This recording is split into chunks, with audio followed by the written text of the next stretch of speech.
ఓ కుమారుడు తన తల్లిని తీసుకుని ఓ రెస్టారెంట్కు వెళ్ళాడు. తల్లి చాలా వృద్ధురాలు. భోజనాన్ని ఆర్డర్ చేశాడు. భోజనం వచ్చింది.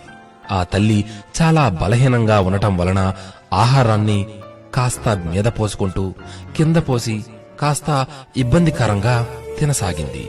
చుట్టుపక్కల వారు ఆమె తింటున్న తీరును చూసి గుసగుసలాడుకోసాగారు.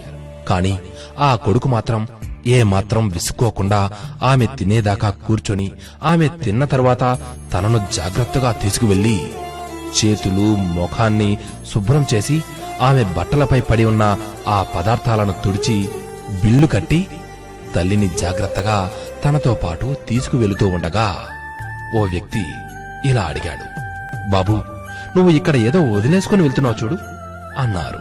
ఆ అబ్బాయి వెనక్కి తిరిగి చూసుకొని, నేనేమీ వదిలి వెళ్లడం లేదే అన్నాడు. అప్పుడు ఆ వ్యక్తి, నీవు ఎంత విలువైన విషయాన్ని ఇక్కడ మా అందరి కోసం వదిలి వెళుతున్నావు నాయనా. ప్రతి ఒక్కరూ నీలానే తన తల్లిదండ్రులను చూసుకోవాలి. వయసు మీద పడిన తల్లిదండ్రులను అసహించుకోకుండా ఓ బిడ్డలా చూసుకోవాలన్న ఓ మంచి సందేశాన్ని ఇక్కడున్న వారందరికీ వదిలి వెళుతున్నావు అన్నాడు ఆ వ్యక్తి. ఆ కొడుకు నవ్వుతూ అమ్మ నుదుటిని ముద్దాడుతూ భుజాల మీద చెయ్యి వేసి తల్లిని తీసుకెళ్లాడు. తల్లిదండ్రులను పసిపిల్లల్లా కాపాడుకోవాలి. ముసలితనంలో వారిని అతి జాగ్రత్తగా చూసుకోగలిగిన వారే నిజమైన బిడ్డలు కదా. ఏమంటారు? ఎన్ని జన్మలెత్తితే తల్లిదండ్రుల రుణం తీర్చుకోగలం చెప్పండి? నాస్తి మాతృ సమం దైవం, నాస్తి మాతృ సమః పూజ్యో, నాస్తి మాతృ సమో బంధు, నాస్తి మాతృ సమో గురుః.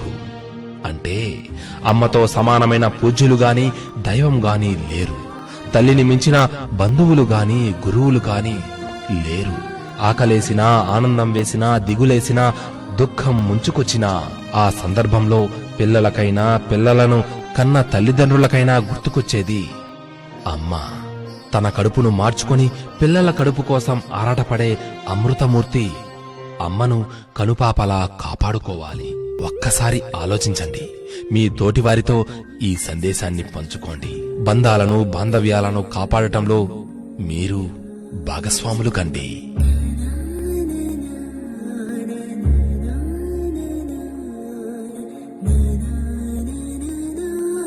Please subscribe. Please do subscribe. Please subscribe. Please subscribe. Please subscribe to our YouTube channel.